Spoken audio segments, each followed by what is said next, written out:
Dave, the screen is all yours, and then we move from there. Sounds good. Thank you. Let me make sure I'm sharing the right screen. Yeah, like everyone's having problems with that today. And you should see my, which one is this? Yep, that's right one. You see my project now? What is this crap? Yes. Get out of here. There we go. Yeah, you're Beautiful. showing the studio, so Perfect. Perfect.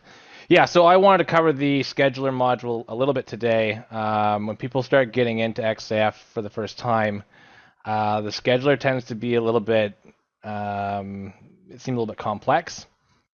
And so I wanted to kind of demystify a bit of that and how it kind of works.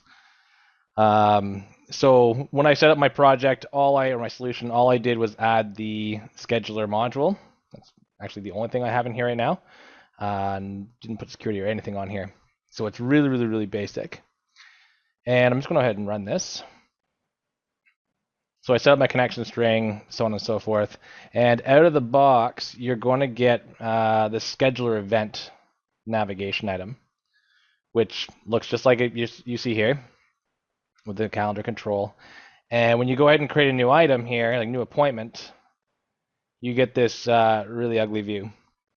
But this is the basics of what's in the underlying appointment, the iEvent, essentially. So what I did is I said, I want to actually take this view, this object, and add my own stuff to it. I want to make it more robust, more useful. And so there's a couple approaches to doing that. One is to implement your completely own business object, and you add the iEvent interface to it. That's a little more involved, but it gives you the most flexibility. But that's how the scheduler control works with your business object, is by having that iEvent interface. It doesn't care what's going on in the background.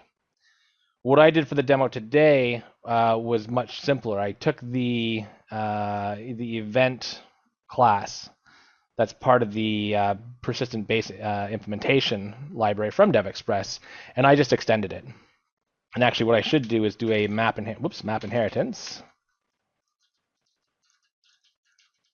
and put it in the parent table. So what that says is, because I'm creating a meeting object, normally it would create a meeting table, and because I've linked to this event class, it would do a join. By doing the map inheritance, it's saying take everything that I've put in here, which is going to be my new meeting status property, and actually put it back in the event table instead. I also created a room. So a room is where I'm going to be scheduling my events. There'll be the resources along the top. So let's take a look at that again. Okay, so again, this is the default scheduler. We'll bring this up. Again, looks fantastic. When I go into my meeting, it's not going to look any different. All right, it looks very much the same. But now when I create an object, it's going to be my meeting class, which has the same sort of properties. It's actually based on the same class, or are the same properties in the background. But I've also added this meeting status dropdown. So it's a really, really easy implementation of this. Works really well and it's simple. So you'll see under here the attendees. These are resources. DevExpress calls them resources by default. So I've called them room in my case. In fact, when I go here, you'll see the option to add both. But we're just going to do room. And what that does is, right now there's nothing. I can pick a whole week here, and there's nothing at the top. I can create an event that's related to nothing. What I want to do is create some rooms to actually schedule events in. So I'll do that right here. And my caption is going to be something like conference room A. And I'll do another one. Whoops, another one. Conference room B. And then we'll do one that is meeting room C. And so now when I go back to my my meeting view and refresh this, you're going to see that my resources show up all on the top here, which is really kind of cool. Put it into day mode, put it into week mode. You can see how they're kind of grouped together. And now I can start creating events within those, within those rooms. And you'll see that because I picked this chunk of time to create my meeting, it automatically associated the conference room within the, I call it attendees, it's kind of a stupid name, but it automatically associated these two together. So maybe this is meeting with Acme client. Location, we already know the location. Description, we're going to make a deal. Perfect. There it is. So that's, I mean, very, very quickly we got a scheduler in our application with our own set of fields. You can also add colors to those resources to make it. We can assign, yeah, absolutely. So if I go back into rooms, this is always a bit misleading, but if you pick something like, I don't know, ugly red, why not? Yeah, you can see there, it actually popped in there. I'm gonna refresh this, right? The label becomes that color. Some people expect the entire column to become that color, and that doesn't happen out of the box. You can certainly do it yourself. What I'm going to do, we have a product that we've written called Firm Bytes, and we've put some work into our scheduler. I'll bring that over here. And so you can see basically the same thing. We have a bunch of resources. We added this little resource picker up on the right so you can quickly hide and remove people. Makes it easy. Same resource selection down below.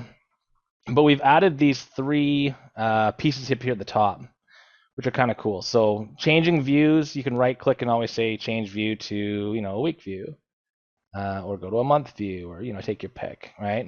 The new year view is kind of cool. But we can quickly change it up here because people don't always know to right click. So that's just a nice little shortcut. One of the things I love that I discovered quite a number of years ago, but isn't available out of the box, is the grouping. So right now we're grouping by date. I have Monday with admin, Alex, and Sam. When I change the grouping, I can actually group by the staff, or group by your resources. So now I have my person at the top and the days down below. So again, not available out of the box, but an extremely useful way to visualize your data, especially if you want a couple of people side by side to see what's going on. There's even an option to remove grouping altogether. So everybody's appointments end up in one big messy scheduler, which for me is a no-go, but some people love it. So we put that in there. And the other item I put in here was the working hours. So you can actually limit the range of hours that you display, right? Because out of the box, it's normally, we have from midnight to midnight back here. If you're in a location that doesn't, we don't work past 6 o'clock at night, you can add working hours, so you limit the range. And so we put in this little toggle working hours in case somebody does want to work outside that range. But it's a very quick and easy way to make these little adjustments. Oops, that's agenda view, has something in here, so it's not very useful. And that's it. So what we'll do is we'll set up these two actions in our application quickly. They're pretty easy to add. And so we'll just go into our module.win. These are Windows specific controllers we need to create for actions in this case. A new view controller, scheduler, actions, controller. Great name. And by the way, in our channel, Dave has a really nice video that he does an overview of all controllers, view controllers, Windows controllers. So highly recommend that video. That's good. Yeah, the .NET Core version or the .NET 5 version now, you don't get the designers the same way. You'll notice that. So some of this you have to do through code in the background. It's not difficult. It just takes a minute to get used to. Because I chose .NET 4.8, I have the option to use the designers. So I'm going to pop 2 single choice actions on here. And my first one's going to be action group by, yeah, sure, action group by, why not? I always use action at the start of my action names because when I need to go find it in the model, it's easier to find. They're all at the top. But whatever, it doesn't matter.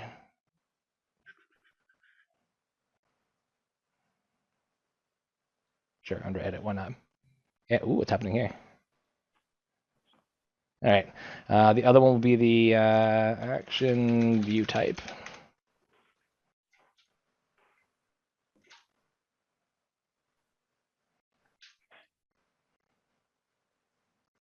Again, under edit. Beautiful. These look super weird. Okay, so if I double click on this, it's going to get into our execute, which is what happens when you click the button. And if I was to run this right now, the actions, if they had anything in them, would show up everywhere. So we need to scope down our controller. So we're going to do a target object type equals type of iEvent. So this will actually run on any scheduler view. Target view type is going to be our list view. And that's it. So the next thing to do is actually populate these with some options. So let's do a, I'm just going to copy and paste these from my other solution because it's a little easier.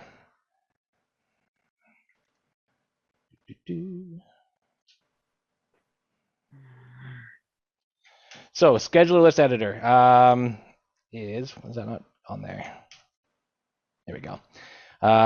So yeah, the scheduler is just a list view. It's no different than showing it as a grid view, just a different control on top. Action, group by. Oh, I'm going to do this the ghetto way. Don't worry about it. Come on now, there we go. I should just do a replace, but I'm lazy. All right.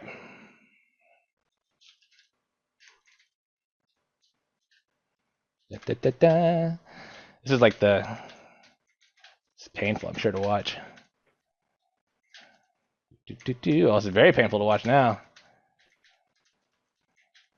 There we go. It's good to see someone who we look up to doing the same thing we do. Doing the same stupid crap, right? I know it's. We all do it. Okay, and we're going to call this to be on our unactivated. Populate action items, and that's good. We don't care about default options. Doesn't matter. Perfect. So let's go ahead and just run this.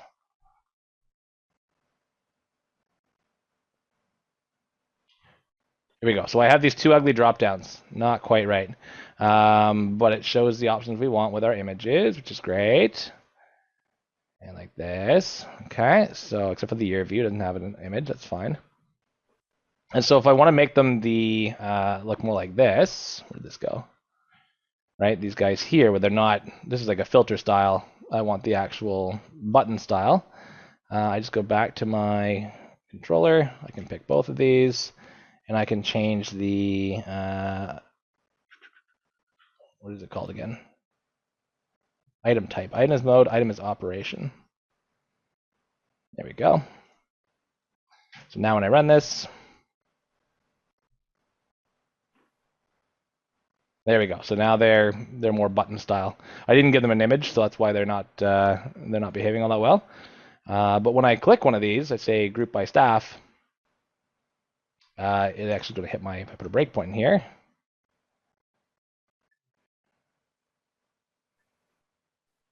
Perfect. So if I do group by staff, this gets hit. So this is really creating our first controller. So what is the group by staff going to do? Well, let's go find that one. Group type, here we go. So up in here, I took my action and I added a bunch of items, my 3 items that I wanted to show up. And for the data element being held as part of that choice, I'm putting in the scheduler group type, which actually comes from DevExpress. So I'm going to grab my scheduler editor. Scheduler editor? No? Oh, hang on.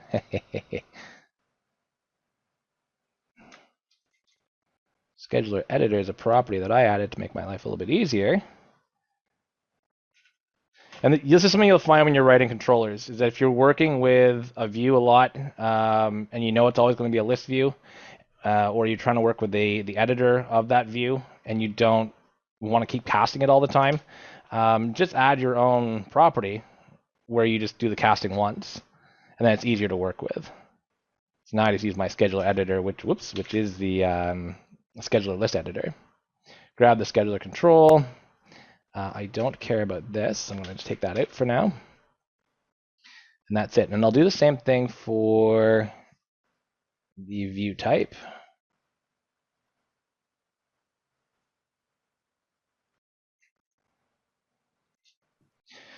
So all we're doing here in both cases is we're grabbing the data for the selected choice action item. So what was the item they picked in the dropdown? And if it's a type that we're expecting, which it should be, then we're going to go set the property on that control. So it's really actually very, very simple of a change.